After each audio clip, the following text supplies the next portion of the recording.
Hello നമസ്കാരം. നിങ്ങളിൽ പലർക്കും അറിയാം, നമ്മൾ ഈ ഒരുപാട് മാങ്ങ ഉണ്ടാകുന്ന സീസണിൽ നമ്മൾ മാങ്ങ ഉണക്കി സൂക്ഷിക്കാറുണ്ട്. പക്ഷേ എത്ര പേർക്ക് ഈ ചിരുമ്പപ്പുളി അല്ലെങ്കിൽ ഇരുമ്പമ്പുള്ളി എന്ന് പറയുന്ന, പലയിടത്തും പല പേരിലാണ് അത് അറിയപ്പെടുന്നത്. എങ്കിൽ ഇതും സെയിം അതുപോലെ തന്നെ മാങ്ങ ഉണക്കി വെക്കുന്ന പോലെ തന്നെ ഉണക്കി നമ്മൾ സൂക്ഷിക്കാറുണ്ട്. അപ്പം ഇത് അറിയാൻ വയ്യാത്തവർക്ക് വേണ്ടിയിട്ടാണ് ഞാൻ ഈ വീഡിയോ ചെയ്യുന്നത്. അതിന് വേണ്ടിയിട്ട് നമ്മൾ ആദ്യമേ ഈ പുളിയുണ്ടല്ലോ അത് നന്നായിട്ട് കഴുകി അതിൻ്റെ പൂവൊക്കെ ഉണ്ടല്ലോ അതൊക്കെ ഒന്ന് കളഞ്ഞ് വൃത്തിയാക്കി എടുത്തിട്ട് ഒരു 4 ചെറിയ കഷ്ണങ്ങളായിട്ട് മുറിച്ചെടുക്കാൻ പോവുകയാണ്. ഇതിൽ കുറച്ച് വെള്ളമൊക്കെ ഇരുന്നാലും കുഴപ്പമില്ല, കഴുകി അതിൻ്റെ വെള്ളം. കാരണം എന്താ വെച്ചാൽ നമ്മൾ വെയിലത്ത് വെച്ച് ഉണക്കാൻ പോവല്ലേ. അപ്പം ഇത് നല്ല 4 കഷ്ണങ്ങളാക്കിയിട്ട്, അധികം ചെറുതാക്കേണ്ട കാര്യമില്ല കാരണം ഇത് ചുരുങ്ങി വരും ഉണങ്ങി കഴിയുമ്പോൾ. അപ്പോൾ അതുപോലെ ഒന്ന് 4 കഷ്ണങ്ങളായി മുറിച്ചെടുത്തതിന് ശേഷം ആവശ്യത്തിനുള്ള ഉപ്പ്, ഞാനിപ്പോൾ ഒരു 2 പിടി ഉപ്പാണ് ചേർത്ത് കൊടുക്കുന്നത്. എന്നിട്ട് ഇതൊന്ന് നന്നായിട്ട് മിക്സ് ചെയ്ത് വെക്കാം നമുക്ക്.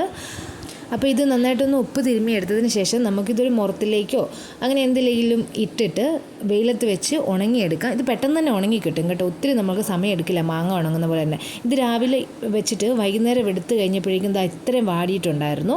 അപ്പോൾ സത്യം പറഞ്ഞുകൊണ്ടല്ലോ ഇത് നല്ലൊരു അടിപൊളി സാധനമാണ്. നമ്മളിത് പച്ചയ്ക്ക് ഇങ്ങനെ അച്ചാറിടുന്നതിലും നല്ല സൂപ്പർ ടേസ്റ്റാണ് ഇത് ഉണങ്ങിയിട്ട് അച്ചാറിടുമ്പോൾ. ശരിക്കും ഇത് നല്ല ഉണക്കമാങ്ങ അച്ചാറിടുന്നതിൻ്റെ ആ ഒരു ടേസ്റ്റ് തന്നെയാണ്, ചിലപ്പം അതിലും നല്ല ടേസ്റ്റാണെന്നാണ് എനിക്ക് ഫീൽ ചെയ്തേക്കുന്നത്. ഞാനിവിടെ കുറച്ച് മാങ്ങായും ഉണക്കാൻ വെച്ചിട്ടുണ്ട്.